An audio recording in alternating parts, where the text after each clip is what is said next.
Good morning. Welcome to the First Unitarian Universalist Church of Richmond. We are a spiritual community and a center of liberal religion in Richmond with roots stretching back to 1830. My name is Alex Gecker, and I serve on our board of directors. If you are a visitor here today, our congregation welcomes you, and we are so glad you are here. As a community, we are guided not by a creed, but by a covenant to uphold shared principles marked by love, respect, and justice. We welcome you with all of your diverse identities as a whole, multifaceted, and beloved person. If you are new to Unitarian Universalism, we invite you to check out our website, join our Facebook group, and reach out by email to membership@richmonduu.org. And I hope everyone will consider stopping by our virtual coffee hour, which starts immediately after this service. Let me give a shout out to all of the families with kids in school and all of the educators who are back to school as well. I'm so glad you made it this morning, and thank you, kids, educators, and your families for pushing through in these stressful times. And these times are really stressful, right? I think I can share that I recently sought pastoral care and guidance from Reverend Sherman. If anyone else here thinks that you might benefit from some pastoral care, I highly recommend it. I encourage you to reach out to any of our ministers or our lay pastoral care team. You can find the contact info on the website richmonduu.org. Finally, here's one announcement for our members. Thank you to the 65% of households that have made a pledge that you will donate to the church sometime between now and June 2021. For everyone else, if you plan to give and you have not yet made your pledge, please do so today, like right after church, because right now we are about $70,000 short of our budget and about $130,000 short of our aspirational budget to help us avoid staff pay cuts. Having fuller information will help your staff and the board make better decisions. So again, if you know that you do plan to make a donation this year, but you just haven't pledged yet, please make your pledge today by going to richmonduu.org and clicking on Pledge.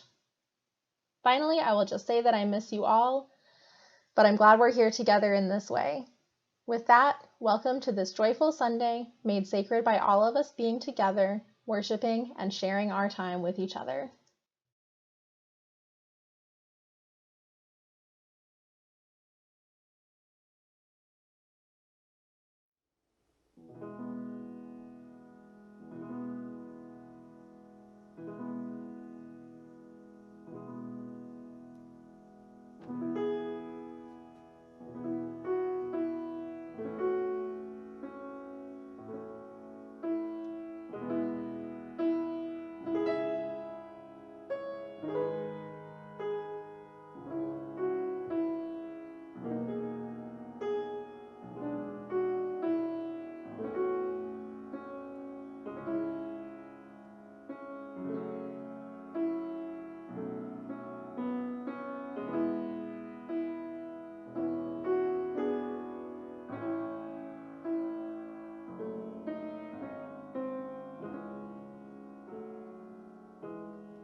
Let us light our chalice to the words of Mary Oliver. Every day, we see or we hear something that more or less kills us with delight, that leaves us like a needle in the haystack of light. It is what we were born for, to look, to listen, to lose ourselves inside this soft world, to instruct ourselves over and over in joy and acclamation. Let us worship together.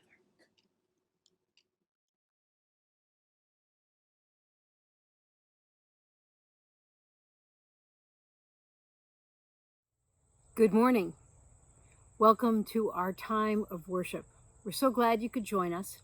And I know it's been a busy week as the last of the school openings occurred, and parents are busy figuring out how to support students who are busy figuring out how to go to school online in the new ways that have been set up, because teachers are busy figuring out how to present materials, because administrators are busy figuring out what they're asking of their teachers, and so on. So here we all are, and whether you're coming from far away or you're coming from just here in the general Richmond area, we're so glad that you're with us. Welcome from Petersburg and Mechanicsville, from folks out in New Kent and Fluvanna. We're so glad everyone's joining us. Welcome to a time of worship.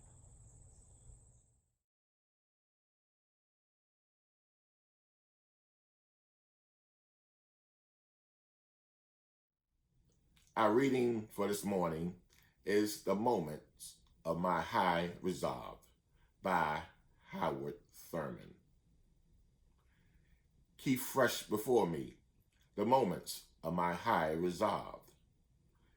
Despite the dullness and barrenness of the days that pass, if I search with due diligence, I can always find a deposit left by some former radiance, but I had forgotten. At the time, it was full orb, glorious, and resplendent. I was sure that I would never forget. In the moment of its fullness, I was sure that it would illumine my path for all the rest of my journey. I had forgotten how easy it is to forget. There was no intent to betray what seemed so sure at the time. My response was whole, clean, authentic. But little by little, there crept into my life the dust and grit of the journey. Details, lower level demands, all kinds of cross currents. Nothing momentous, nothing overwhelming, nothing fragrant, just wear and tear. If there had been some direct challenge, a clear-cut issues, I would have fought it to the end and beyond.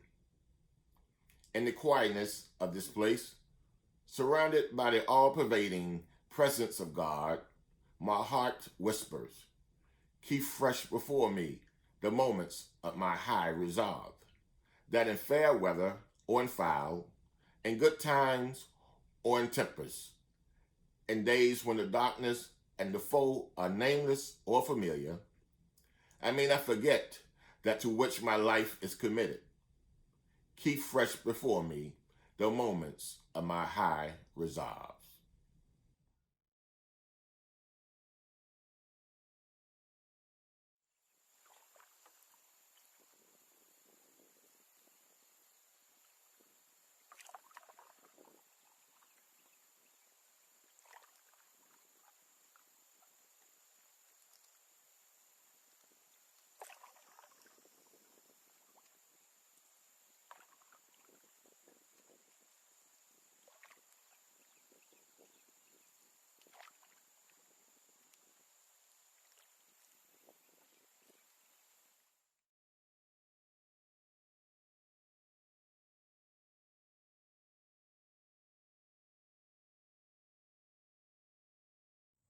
Will you join me in a time of reflection, prayer, aspiration? whatever words are comfortable in your theology.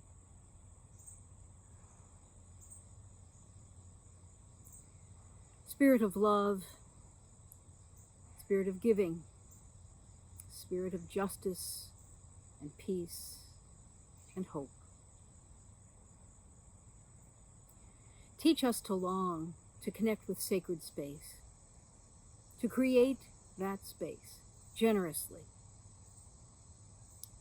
with a sense of willingness to serve, with a purpose and with a hope that all the energy and effort that we can bring to the work of making Black lives matter will ultimately bear great fruit. Spirit, allow us to be brave enough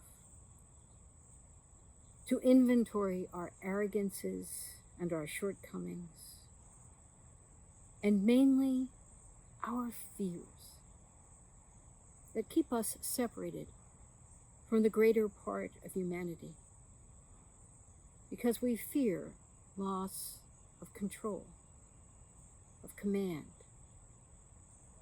of being understood as people with great competence, or simply having power and privilege. Spirit, teach us to believe that sacred spaces are good places, though they are not always safe. Teach us to seek companions who will help us lift our spirits and renew ourselves for the work.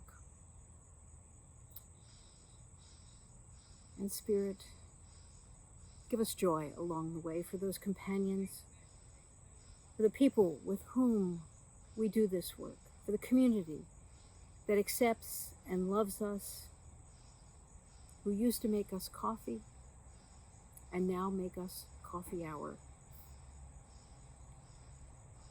Let us understand ourselves to be blessed with small understandings of what beloved community means.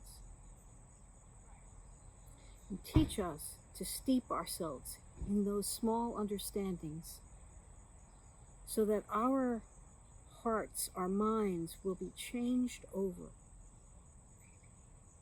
to be people of great openness of heart, who share love and peace and hope readily, and though fearful sometimes, stand in the power of community to witness for justice in this world. Spirit of love, Spirit of life, allow us all to build that beloved community in ourselves, in our church home, in the larger community, and in this world.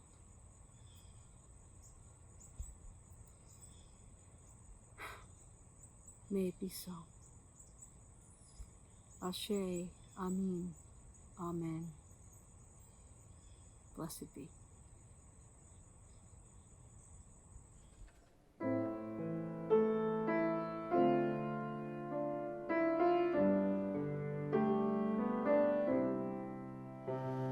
Spirit of life, come unto me. Sing in my heart all the stirrings of compassion. Blow in the wind, rise in the sea, move in the hand, giving life the shape of justice. Roots hold me close.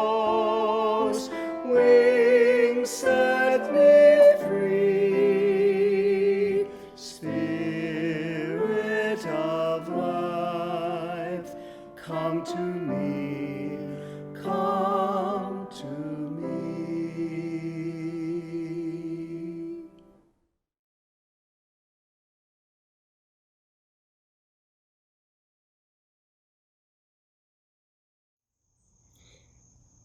This month, our Share the Plate is for the food pantry of Majid Bilal. This is a difficult time in COVID days. We always need to be aware of the people in our community who really are hungry. Most of the people who are hungry have children in their family. For that reason, our partners in Majid Bilal, who are friends of our congregation, manage a food pantry which allows people to come by and add to their family pantry and allows them to have a more robust selection of things and a few others. The food pantry is halal, meaning it complies with Muslim standards of eating. Therefore, we want to ask everyone to think about both contributing money on Sundays, and on the 23rd of this month, we'll announce our food drive, our Bring Food drive, to complement the money. We hope you'll be able to participate in both or one. The offering will now be taken and gratefully received.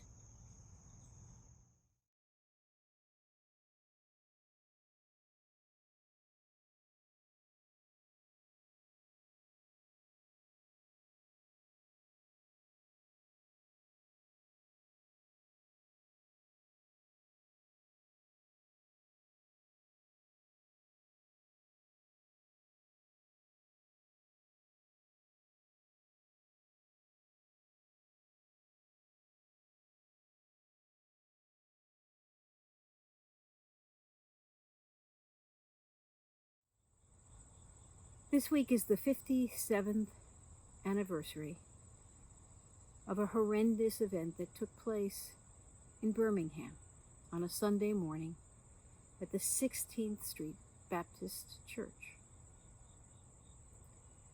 The 16th Street Baptist Church was a powerful church community.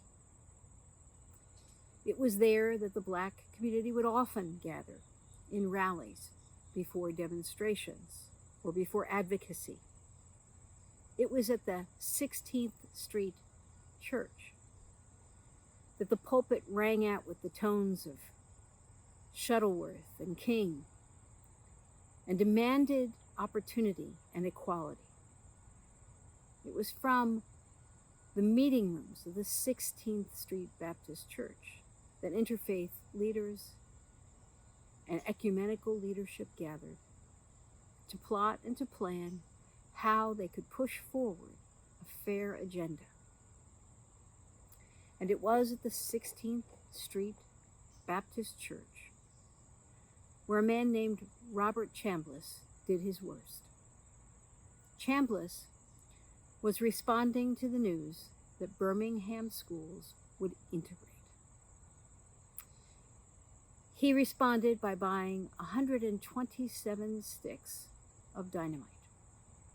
And in days before the bombing at the 16th Street Church, he bombed other African American places of gathering and individuals' homes. But on this Sunday, he had planted sticks of dynamite in the women's restroom, where 4 young girls, teenagers, not even, went and were in the restroom when the bombs went off. We can remember their names now: Addie Mae Collins, Cynthia Wesley, Carol Robertson, and Carol Denise McNair. 4 innocent victims, plus another 20 members of the congregation who were very seriously injured, some of them. The rubble was so profound that the churchgoers began digging with their hands to see if anyone could be saved from within the rubble. 57 years ago this week. This fall, we begin our family ministry undertaking. There will be gatherings of all different ages in all different places. And on Wednesday night, we'll have a special family ministry outreach. It will either be a family ministry presentation or a gathering where we share out what we've learned, or Vespers, where we consider the topic of Black Lives Matter, and in particular the theme of each month. This month's theme is creating sacred space. Space that is sacred but not safe. Because sacred space asks us and challenges us and calls to us to undertake and to accomplish things that are difficult to do. They're difficult because our hearts and our minds resist change, just generally. Difficult because our hearts and our minds resist losing any comfort. And for those persons who are light-skinned or well-to-do or particularly well-educated, some of what we are learning about anti-Blackness is teaching us that we must learn to step into the reality of other people's experience. And it will cost us something. Because no longer will we proceed as though everyone were of one mind about every issue, as though there were only one way to do things, and as if we knew everything that needed to happen. You see, in the 57 years since the bombing at the 16th Street Baptist Church in Birmingham, not enough has changed. Interestingly enough, it was in Birmingham that a local attorney developed the Birmingham Pledge, the pledge upon which the Richmond Pledge is based. It's a connection that was made in an exasperated meeting of allies, folks who were people of color advocating for justice in times where there seemed never to be enough. And Annette Marquis remembered the Birmingham Pledge, which happens to be painted on the side of the police headquarters in Birmingham. It was adapted for our use in the congregation, and then to Richmond, and now groups from all over this country can participate in living the pledge, making a pledge, training to keep the pledge, and helping to train others and other communities to do the same. That's what I mean when I say that the Birmingham church wasn't a safe place, though it was a sacred place. It was made holy by all the work that was being done, by all the energy that was being done, by all the prayers that were offered, by all the sermons that were preached, and ultimately probably made most sacred by the blood that was shed because Robert Chambliss, a Ku Klux Klan member, arrogantly and with full-on knowledge murdered anyone who advocated for equality, murdered 4 innocent girls.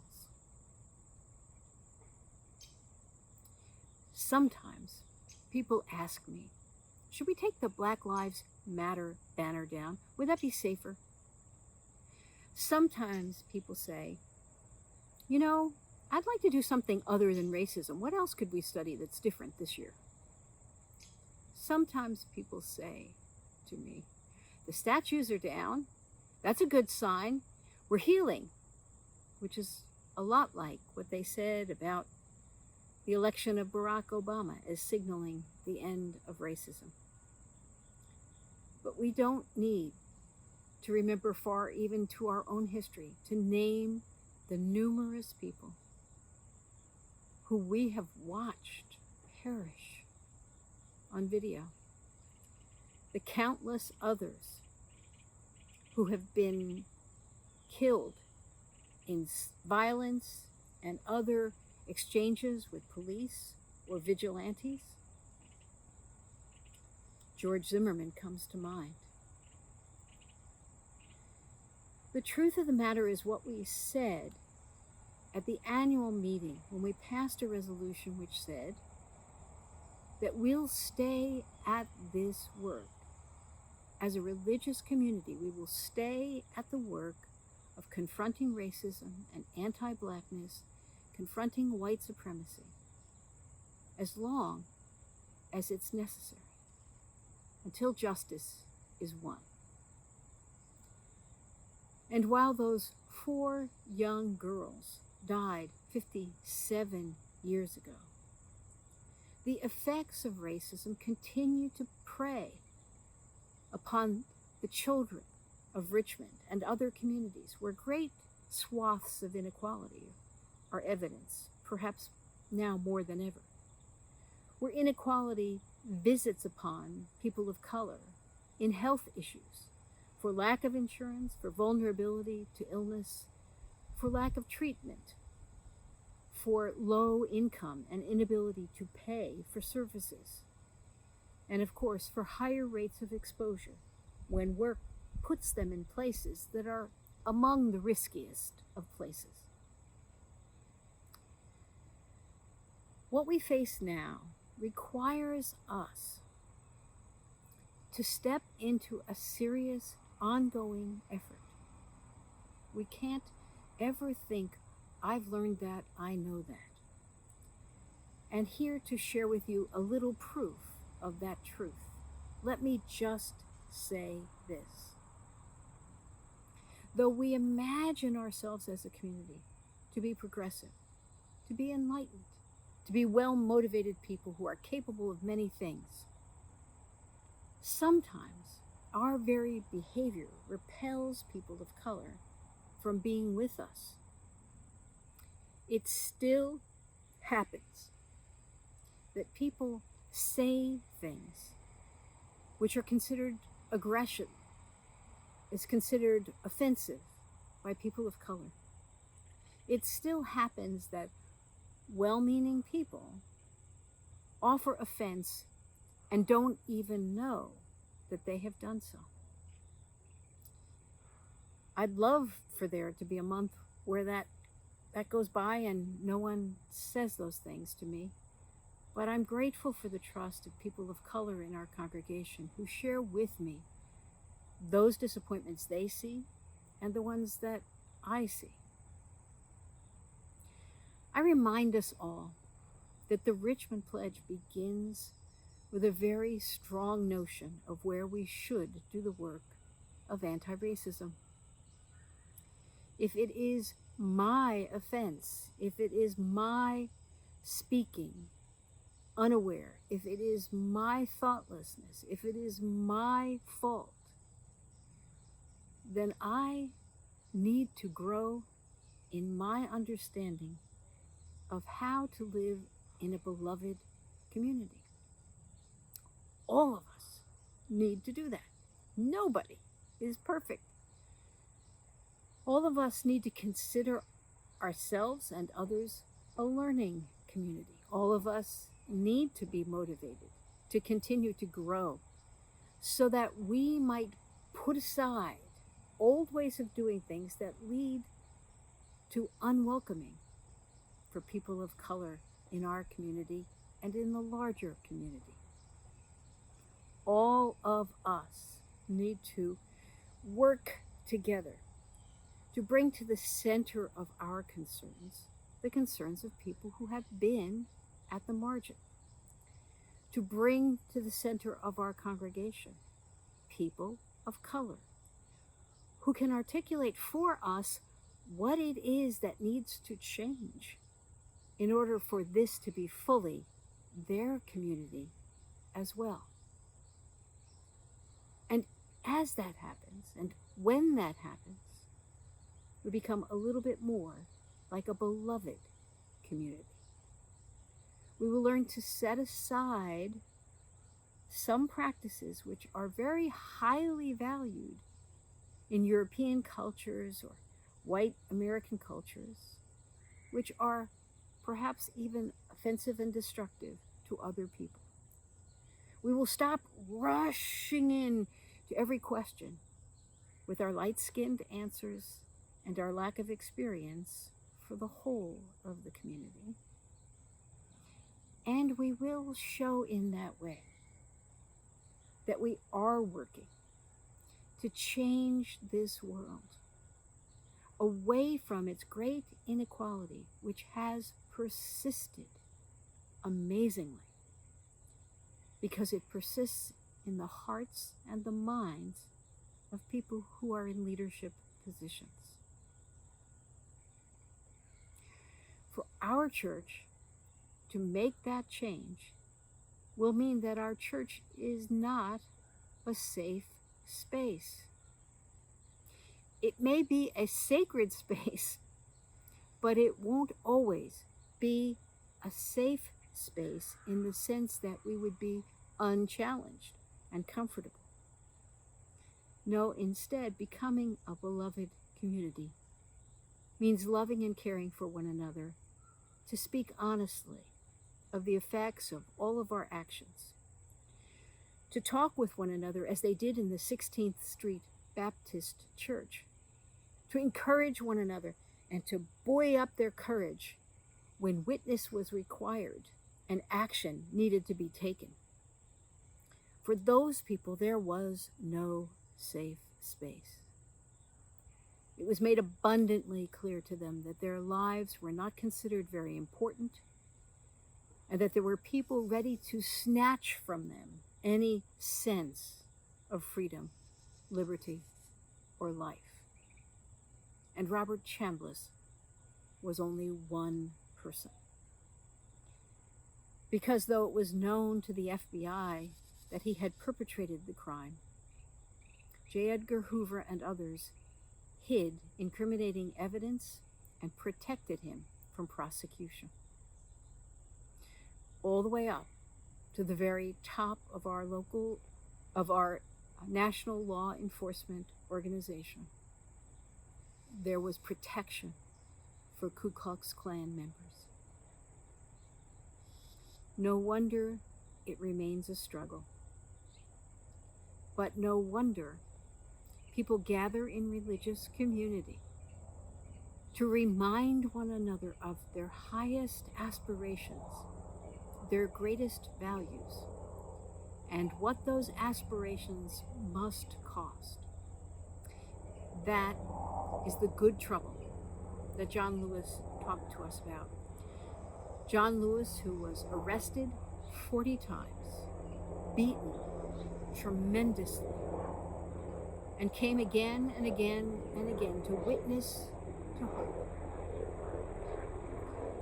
That's what the 16th Street Baptist Church did. To fight the great difficulties, but to witness to hope that those days would change. Ultimately, the 16th Street Baptist Church rebuilt the damaged wing. I've been there. I've had the privilege of hearing people speak there. I've gone there before and after events. I've traveled to see it especially because it is, for me, a sacred place. Sacred space consecrated by the lives of 4 young girls, and the will of a community to step away from safety and toward the positions that were required for justice to rain down like water. That day still has not come, but we must travel onward. Our community must learn in the deepest marrow of its bones why Black lives are sacred and Black lives matter. Because when we do, all lives will matter. Blessed be.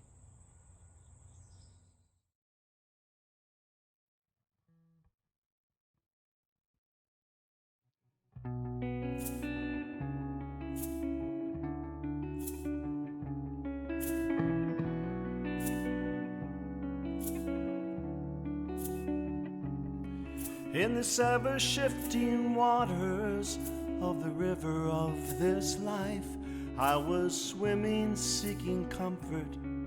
I was wrestling waves to find a boulder I could cling to, a stone to hold me fast, where I might let the water of this river round me pass. And so I found an anchor, a blessed resting place, a trusty rock I called my Savior, for there I would be safe from the river and its dangers, and I proclaim my rock divine, and I prayed to it, protect me, and the rock replied, God is a river, not just a stone. God is a wild raging rapids and a slow meandering flow. God is a deep and narrow passage and a peaceful sandy shoal. God is a river swimmer, so let go.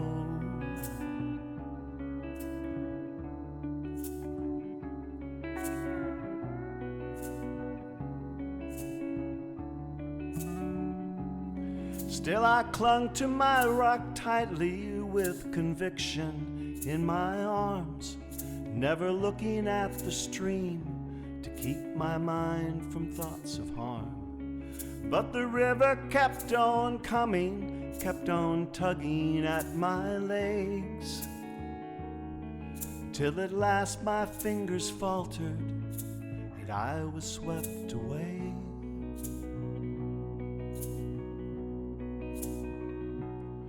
So I'm going with the flow now, these relentless twists and bends, acclimating to the motion and a sense of being led. And this river's like my body now, it carries me along through the ever-changing scenes and by the rocks that sing this song.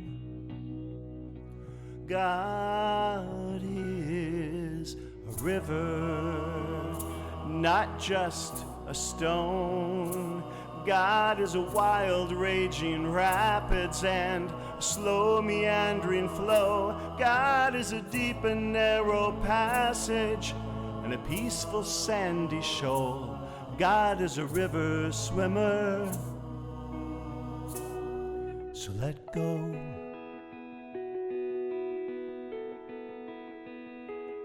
So let go.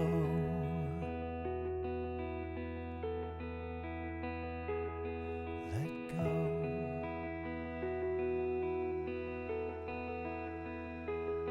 Let go.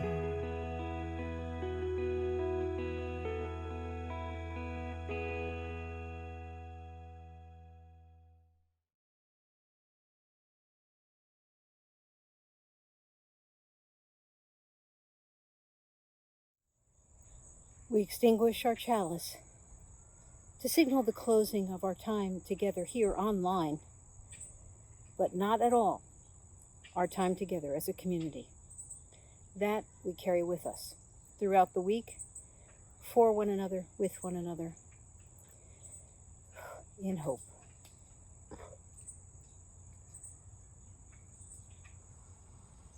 Our benediction this week reflects our theme of the month, sacred space. Go out. Find that niche.